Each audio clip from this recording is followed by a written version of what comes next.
If you have felt the profound peace in the words of Robert Adams, if his teachings on the illusion of suffering have touched you, you may have asked yourself, where did this incredible wisdom come from? Robert Adams often spoke of his master, a silent sage from a holy mountain in India, whose presence alone was the most powerful teaching. Today, we go to the source. We explore the ultimate secret that Robert Adams learned from his master, Ramaana-Maharshi, a secret so simple and so profound that it promises to end all spiritual seeking. For many of us, the spiritual path is a journey of seeking. It's a deeply ingrained feeling that something is missing, that we are somehow broken and need to be fixed. We chase spiritual experiences, collect knowledge, and follow countless techniques, hoping that the next book, the next retreat, the next insight will finally be the one that brings us lasting peace. We live in a state of becoming, always striving to become more peaceful, more enlightened, more aware tomorrow than we are today. But this very striving, this constant forward motion, is the engine of our discontent. It reinforces the belief that peace is somewhere else, in a future that never arrives. Robert Adams pointed to this constantly. He taught that our biggest problem is identifying with a me that has problems to solve. This fundamental teaching came directly from Ramaana. To understand the secret, we first need to understand the man, or rather, the consciousness that inhabited the man named Venkataraman, who the world would come to know as Ramaana-Maharshi. Unlike many masters, Ramaana did not go through decades of seeking or study. His enlightenment was a sudden, overwhelming event. At the young age of 16, an intense and sudden fear of death took hold of him. But instead of panicking, he decided to confront it. He lay down on the floor, held his breath, and allowed himself to die. He investigated, what is it that dies? This body? And in that moment, he had the direct experience that consciousness, the real I, was completely separate from the physical body. The body could die, but the self was eternal and unchanging. Death was an illusion. After this realization, the world lost its appeal. He was magnetically drawn to Arunachala, a holy mountain he didn't even know existed physically. Leaving a note for his family saying he was embarking on a virtuous enterprise, he traveled to the mountain and never left. For years, he lived in temples and caves, absorbed in a silence so profound that he was often unaware of his own body. Insects could bite him, but his attention was fixed on the reality of the self. He did not seek followers, he did not give lectures, he did not try to create a movement, he simply was. And the world, including seekers like Robert Adams, came to him, drawn not by complex knowledge, but by the overwhelming power of his peace.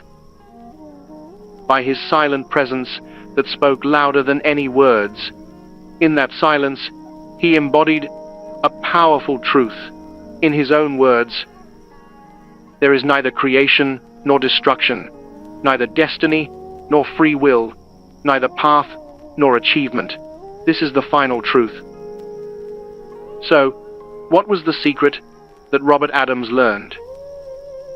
It wasn't a mantra or a complex technique. It was a simple, penetrating tool to dismantle the ego. Ramaana called it Atma-Vichara, or self-inquiry. He condensed this entire practice into one central question. Who am I? And he was very clear about its purpose.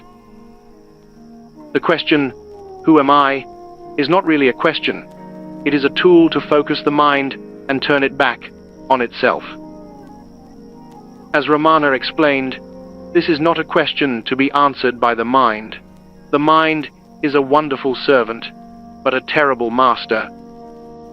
It will only offer you labels from its database. I am a man, I am an artist, I am sad. These are not who you are. These are temporary roles, fleeting emotions, thoughts passing in the sky of your awareness. Think of it like this. Imagine you are in a dark room and you feel the presence of a thief, the ego, the source of all your troubles. Instead of fighting the shadows, you simply turn on the light to see who is there. The question, who am I, is that light.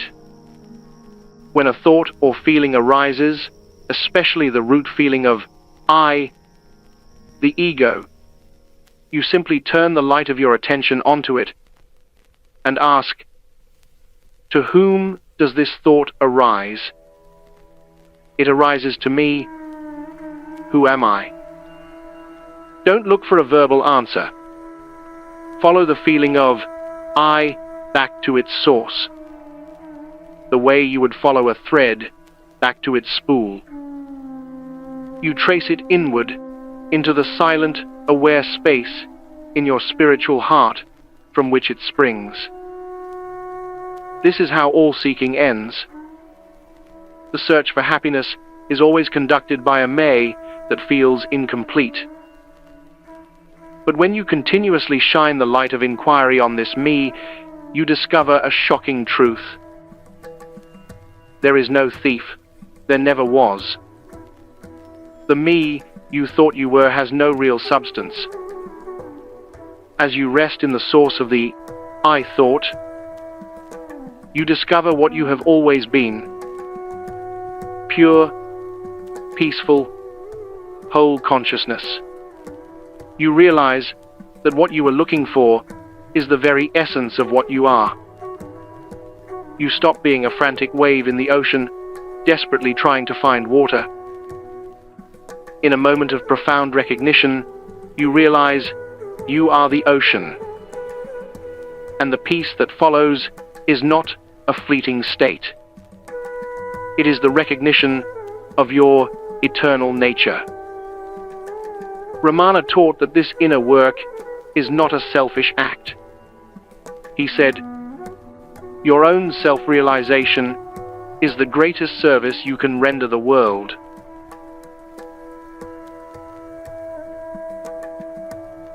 The secret that Ramاناماهارشی taught is not hidden in a cave or an ancient text. It is right here, in the core of your own being. The invitation is simple. The next time a wave of anxiety, fear, or even the subtle sense of me arises, gently turn your attention inward and ask, who am I? Do not expect an answer. Just rest in the silence that follows. That silence is the answer. That silence is the peace you are seeking.